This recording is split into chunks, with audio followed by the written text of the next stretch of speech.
MMC news میں خوش آمدید۔ آج کی نیوز ہیڈ لائنز۔ وزیر اعظم نے سیلاب زدہ علاقوں کے بجلی بلوں میں ریلیف کے لیے IMF سے رابطے کی ہدایت کر دی۔ ذرائع کا کہنا ہے کہ وزیر اعظم نے وزارت خزانہ کے حکام کو سیلاب زدہ علاقوں میں رہنے والے افراد کے بجلی بلوں میں 1 ماہ کے استثناء پر IMF سے رابطے کی ہدایت کی ہے۔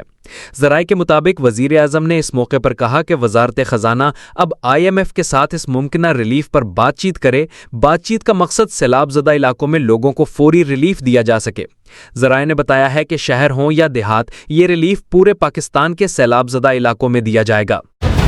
ملتان کی ایک اور بڑی آبادی سیلاب کے نرغے میں آ گئی اور تحصیل شجاع آباد کی درجنوں بستیاں پانی میں ڈوب گئیں۔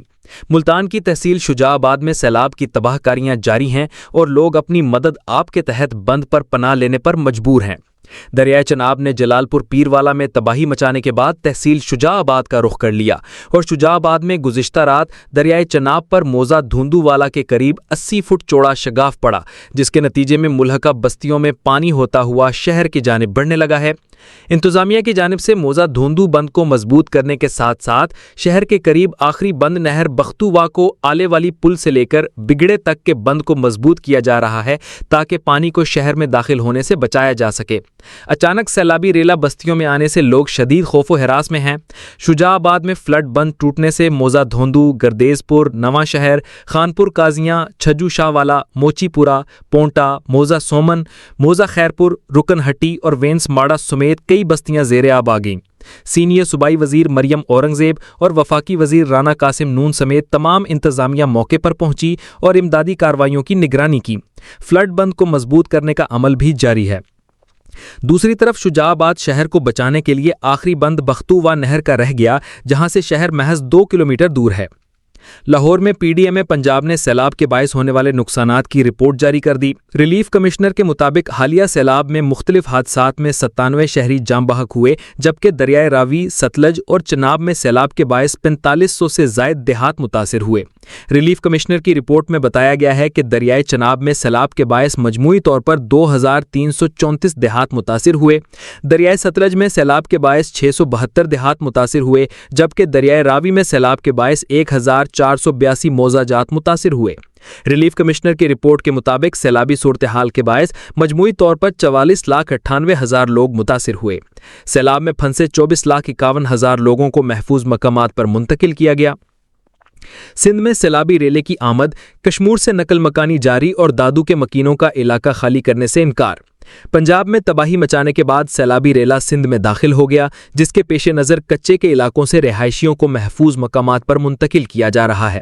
کشمور کے کچے کے علاقے سے رہائشیوں کو کشتیوں کے ذریعے محفوظ مقامات پر منتقل کیا جا رہا ہے، جبکہ دادو کے کچے کے مکینوں نے علاقہ خالی کرنے سے انکار کر دیا۔ گڈو اور سکھر بیراج پر درمیانے درجے کا سیلاب ہے۔ گڈو بیراج پر پانی کی آمد 5,05,000 کیوسک، جبکہ سکھر بیراج پر پانی کی آمد 4,40,000 کیوسک ریکارڈ کی گئی۔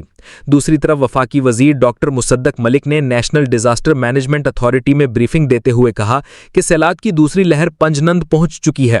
سیلاب کی صورتحال کے پیش نظر تیاری مکمل ہے۔ وفاقی وزیر مصدق ملک نے بریفنگ کے دوران بتایا کہ مانسون چند دن میں ختم ہو جائے گا۔ مشترکہ بریفنگ میں چیئرمین NDMA نے کہا کہ سیلاب سے جانی اور مالی نقصان کا تخمینہ لگایا جا رہا ہے اور سندھ میں تمام ادارے NDMA کی ہدایت پر کام کر رہے ہیں۔ بھارت کا چین کے ساتھ سرحد پر سینکڑوں کلومیٹر طویل ریلوے لائن بچھانے کا منصوبہ۔ بھارت نے اپنی شمال مشرقی کی سرحد تک رسائی بہتر بنانے کے لیے ایک بڑے ریلوے انفراسٹرکچر منصوبے کی منظوری دی ہے۔ اس منصوبے کا مقصد دور دراز علاقوں تک رسائی کو بہتر بنانا، لاجسٹکس کو تیز کرنا اور پڑوسی ملک چین کے ساتھ تعلقات میں کسی بھی پوٹینشل بگاڑ کی صورت میں فوجی تیاریوں کو یقینی بنانا ہے۔ امریکی جریدے بلومبرگ نے باخبر ذرائع کا حوالہ دیتے ہوئے بتایا ہے کہ اس منصوبے کے تحت چین، بنگلہ دیش، میانمار اور بھوٹان کی سرحد سے ملحقہ دور دراز علاقوں کو ملانے کے لیے 500 کلومیٹر طویل ریلوے لائنیں بچھائی جائیں گی، جن میں پل اور سرنگیں بھی شامل ہیں۔ پاکستان میں پہلا عالمی مقابلہ حسن قرات کرانے کا فیصلہ۔ وزارت مذہبی امور کے زیر انتظام پہلا عالمی مقابلہ حسن قرات کروانے کا فیصلہ کیا گیا ہے۔ ذرائع نے وزارت مذہبی امور نے بتایا ہے کہ اس مقابلے کا انعقاد اسلام آباد میں نومبر میں کیا جائے گا، جو 24 سے 29 نومبر تک جاری رہے گا۔ ذرائع کے مطابق اس مقابلے میں 57 برادر ملکوں کے نوجوان شرکت کریں گے، جس کے لیے وزارت مذہبی امور نے تیاریاں شروع کر دی ہیں۔ ذرائع کے مطابق تقریب تقسیم انعامات میں سیکریٹری جنرل OIC اور امام کعبہ کی آمد متوقع ہے۔